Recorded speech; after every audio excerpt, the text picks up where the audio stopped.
Viewers, I'm going to bring on a channel called Yayo Down Under, and he's going to talk about stop defending South Sudanese gangs in Melbourne.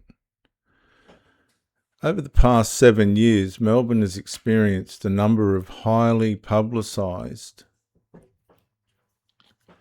incidents involving youths of South Sudanese background, particularly around home invasions, aggravated burglaries, carjackings, knife and machete violence, youth gang activity and street assaults.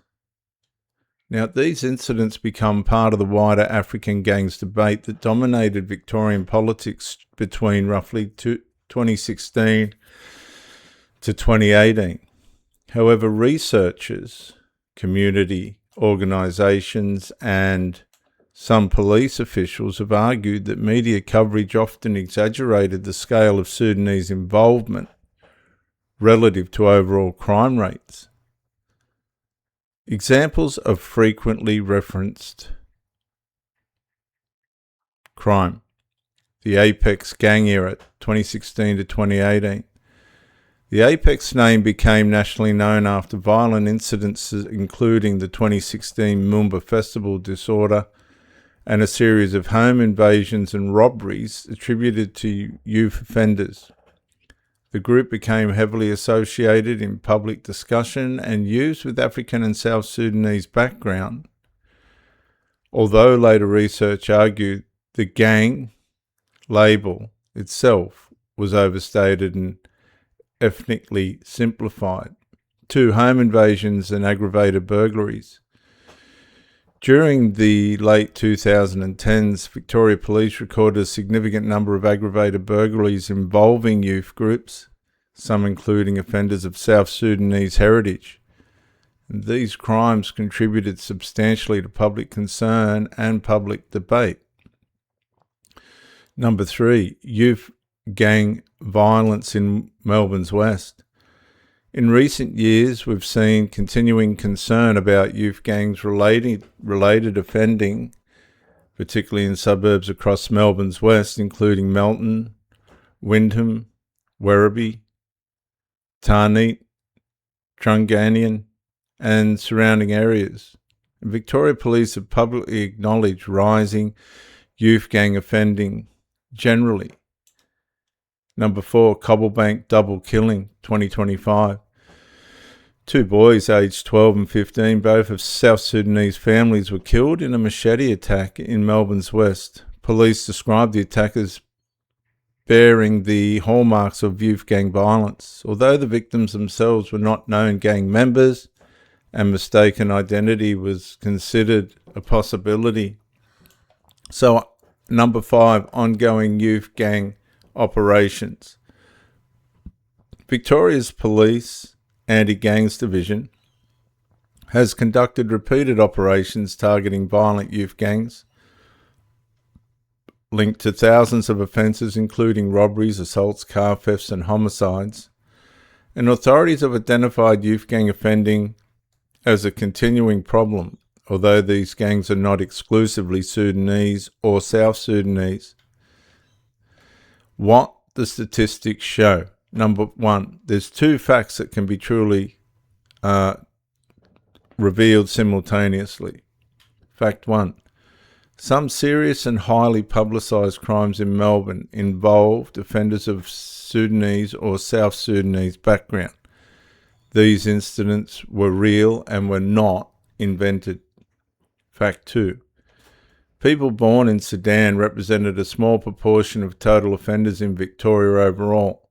ABC analysis of Victorian crime data found approximately 1% of offenders were Sudanese born, but I would argue that, while almost 3/4 were Australian born. More recent data has also shown a decline in recorded youth offenders born in Sudan and South Sudan. So a balanced assessment. Democratic assessment would be: Melbourne has experienced genuine youth gang and violent crime problems involving offenders of South Sudanese background. particularly in certain periods and locations.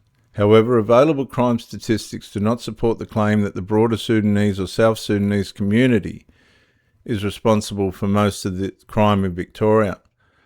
The public debate often became polarised between those denying any problem existed and those portraying an entire community through the actions of a relatively small number of offenders.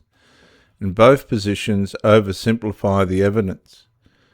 So, the strongest thesis on this would probably be closed as the crimes were real, the offenders were real, the victims were real, but the challenge is determining whether public concern was proportionate to the actual scale of offending, or whether media and political narratives oversimplified a problem beyond the statistics they showed.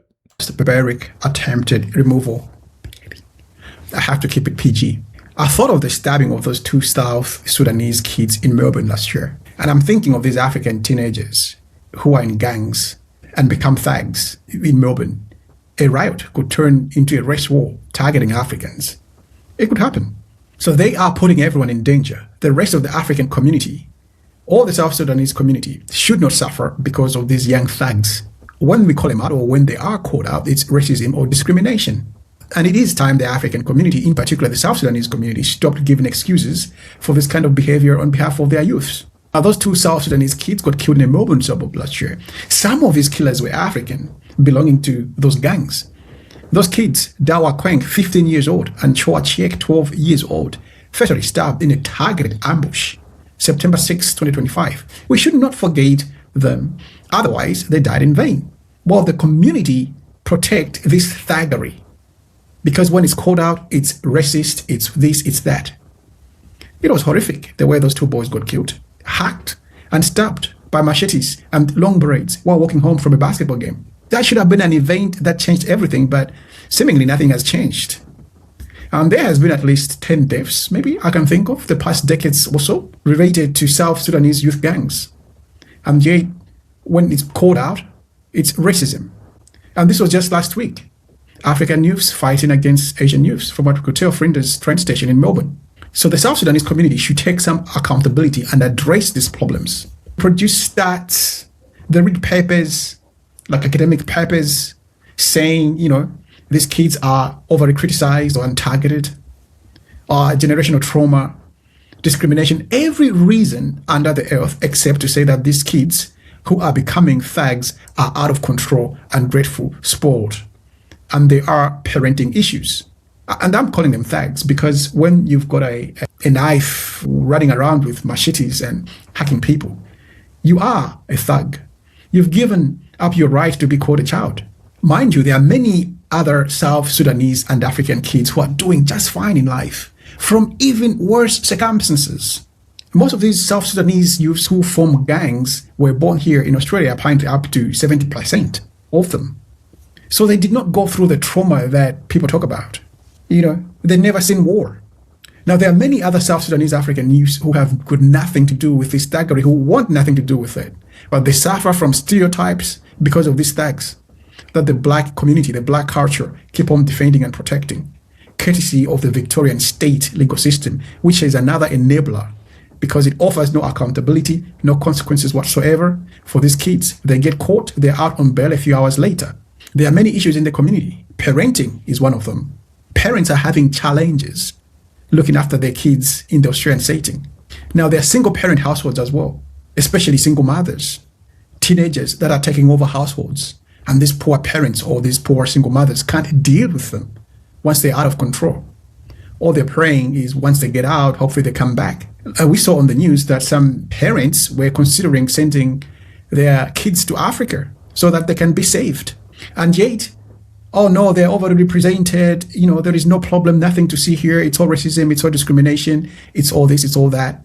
Those parents fought tooth and nail for these kids to get over here in Australia. They gave it their all in the hope that these youths would become good, responsible citizens, that they would do much better than them. Instead, they're now becoming gangsters running around with machetes and knives and embarrassing everyone.